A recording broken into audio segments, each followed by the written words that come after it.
I started watching Hindi movies and all extra for this thing. And yeah, I was able to understand more of the North Indian languages, be That's Tamil. exactly why I've termed you as an unconventional youth leader.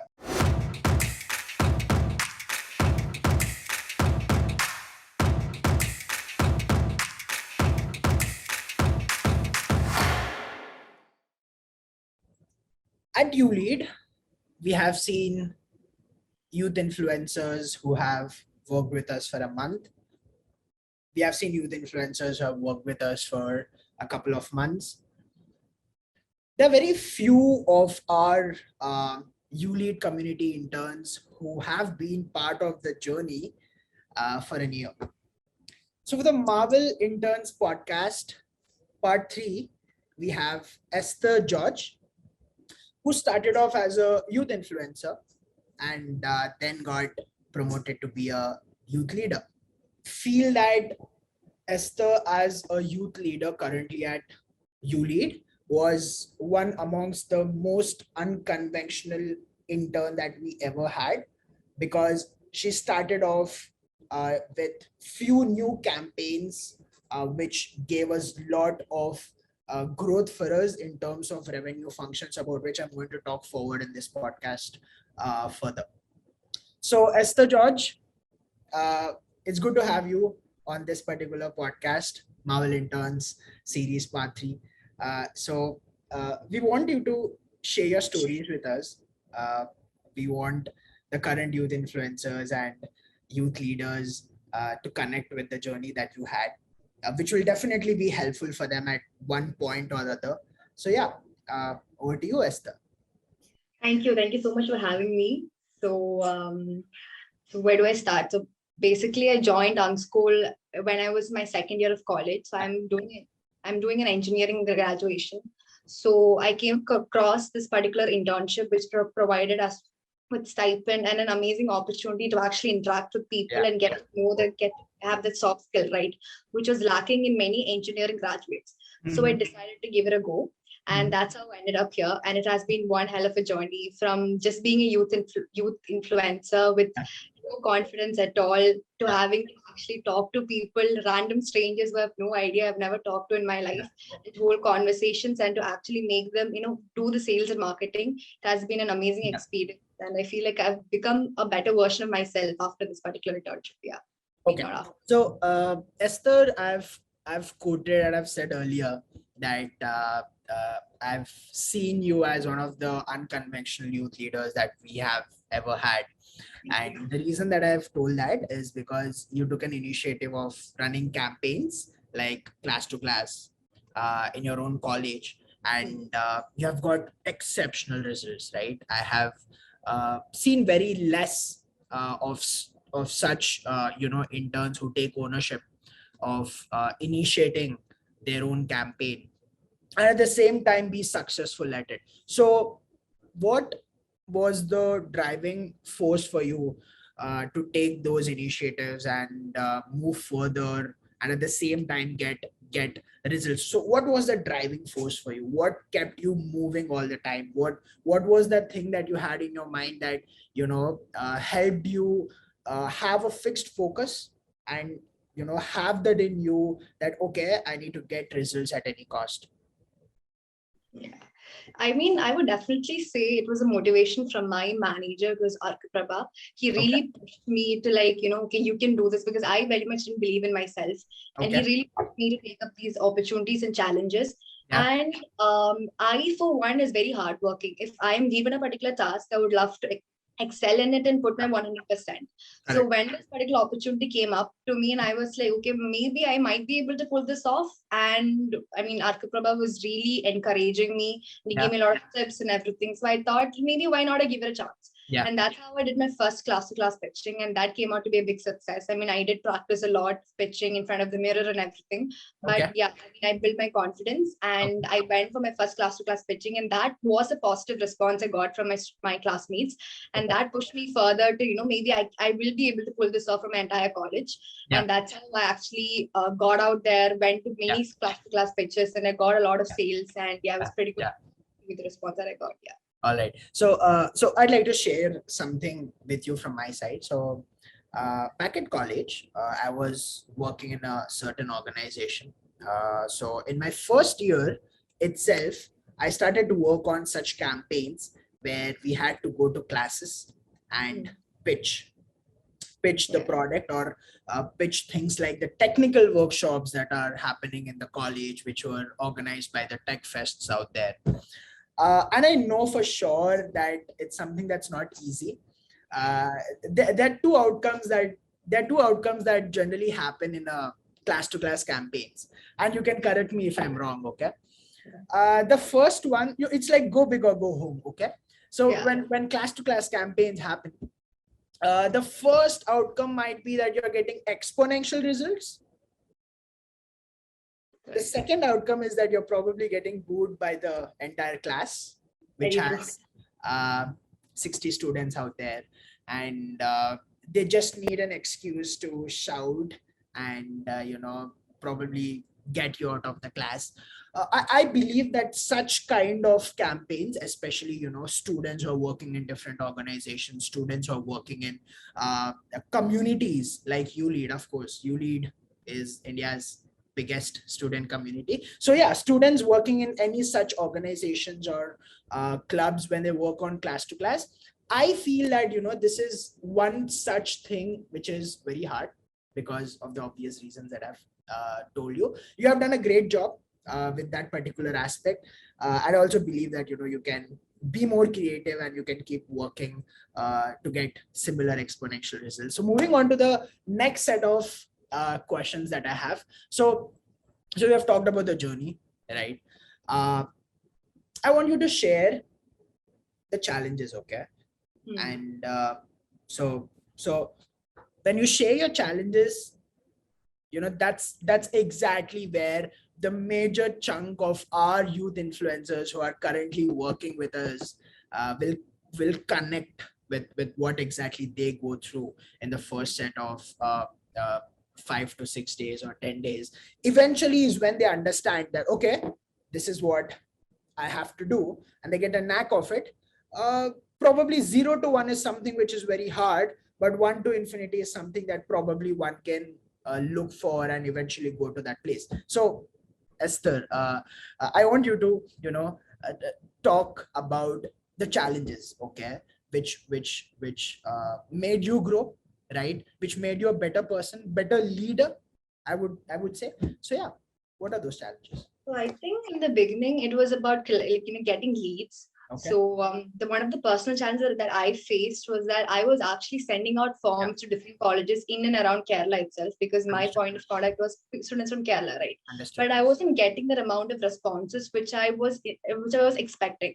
So what I did was that, since I was not getting responses from just sending to like one person from each college, I decided to send it to a number of people from the same college, so that they're literally the WhatsApp group be spammed to the same particular information from Unschool, right? So that would actually make people they'll be like, oh my God, this is something which I need to read, right? Because even if it is me, if I see something like a very random post in my WhatsApp group, I might just randomly skip it.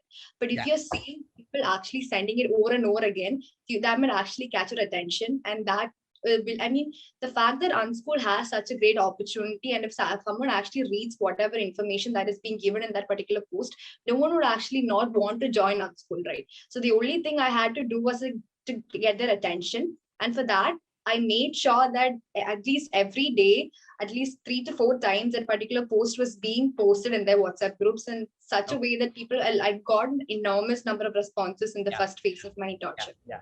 Then So I have a question. Sorry to cut you off, but I have a question. So, didn't you ever have the problem, or did you ever have it in your mind that, okay, if I do this, that it's more of spamming the groups, and people would be annoyed by what we're exactly doing? Did you not go through such kind of thoughts?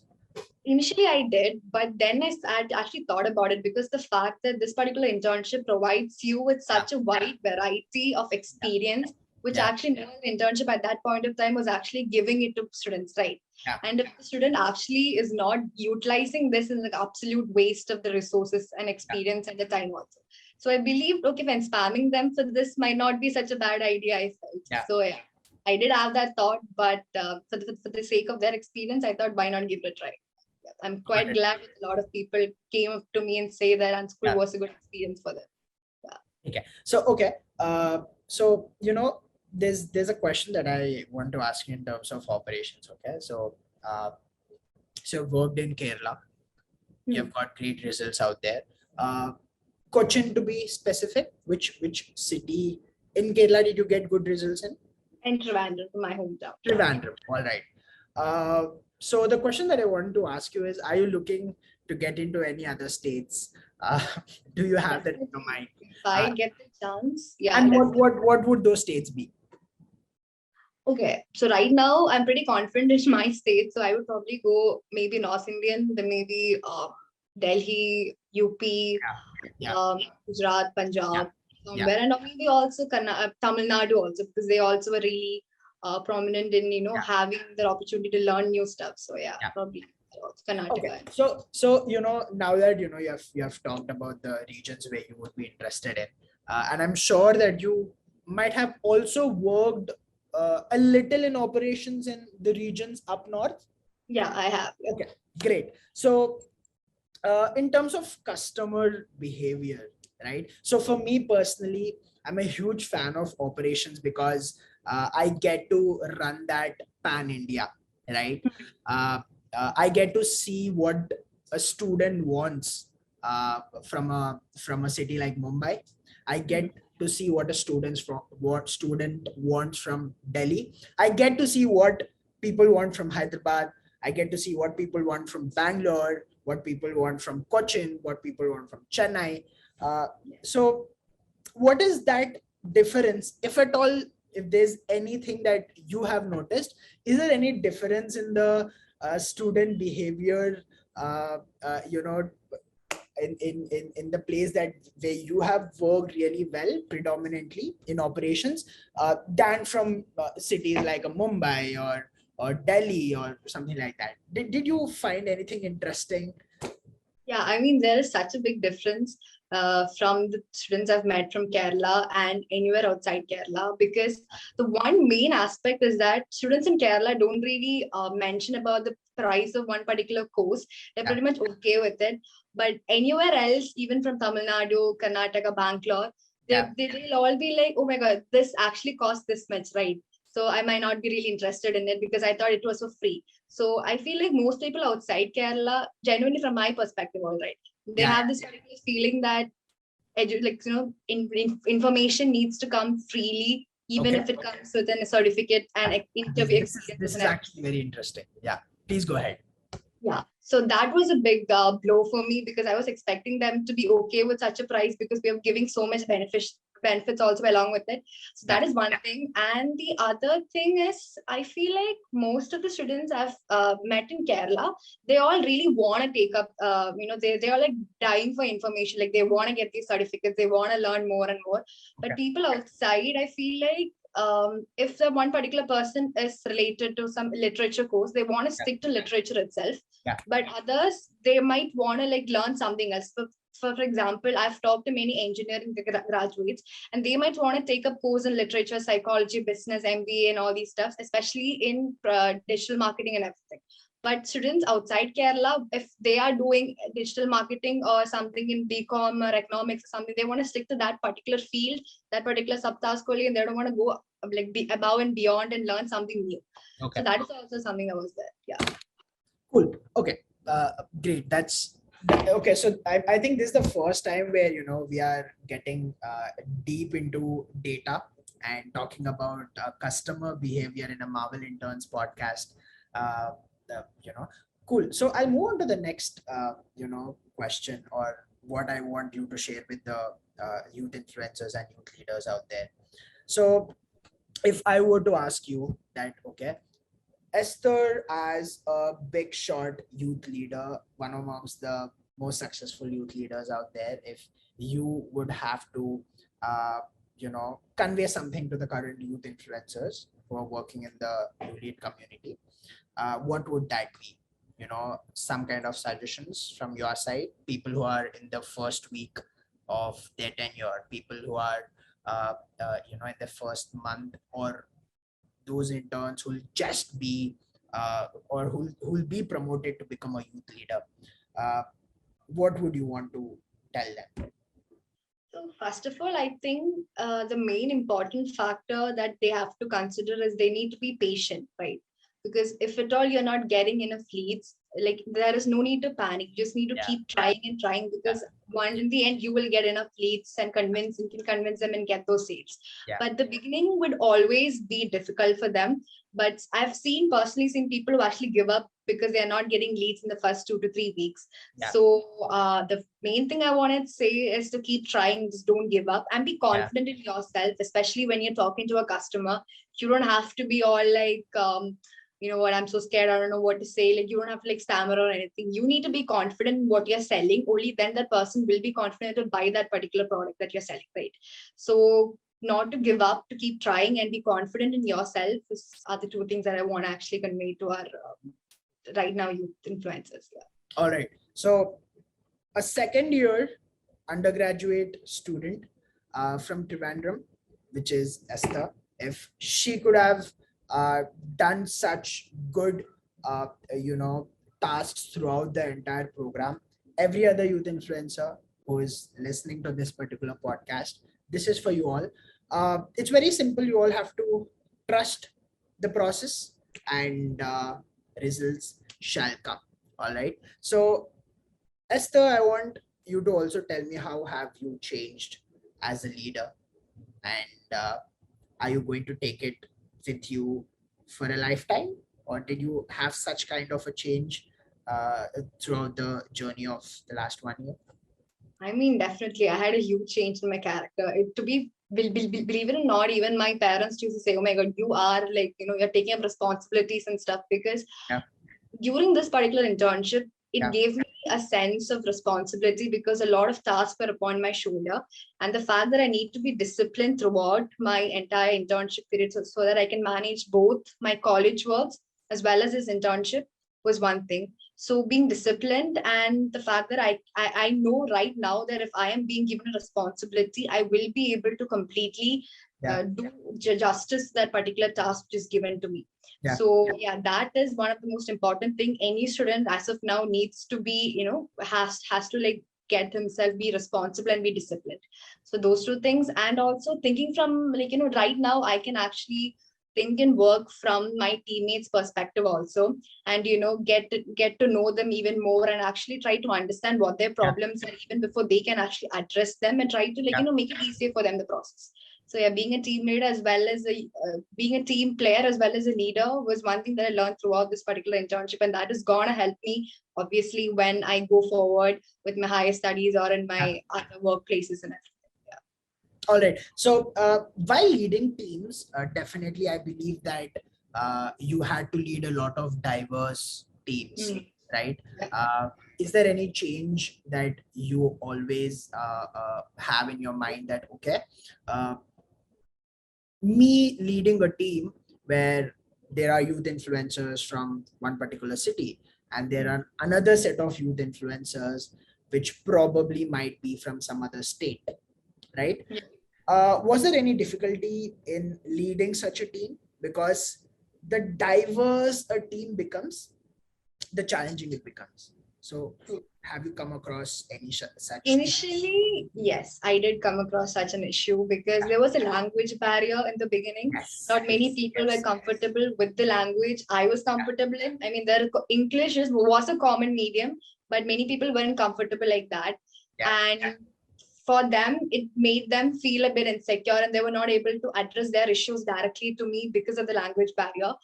But what can I say? I started watching Hindi movies and all extra for this thing, and yeah, I was able to understand more of the North Indian languages, be Tamil. That's exactly why I've termed you as an unconventional youth leader. All right. So I did work my ass for this internship and to get to know them. Yeah. All right. So I've also heard that you were looking to go for higher education. So we really wish you all the best for that. And we at ULead look at Esther George as probably a CXO or a person who's solving problems out there in the world, maybe 10 years down the line or 15 years down the line. Fingers So crossed. we wish you all the best for Thank you. your future endeavors, and thank you so much for being part of the Marvel Interns podcast series, part 3. Thank you. Thank you so much for having me. Yeah.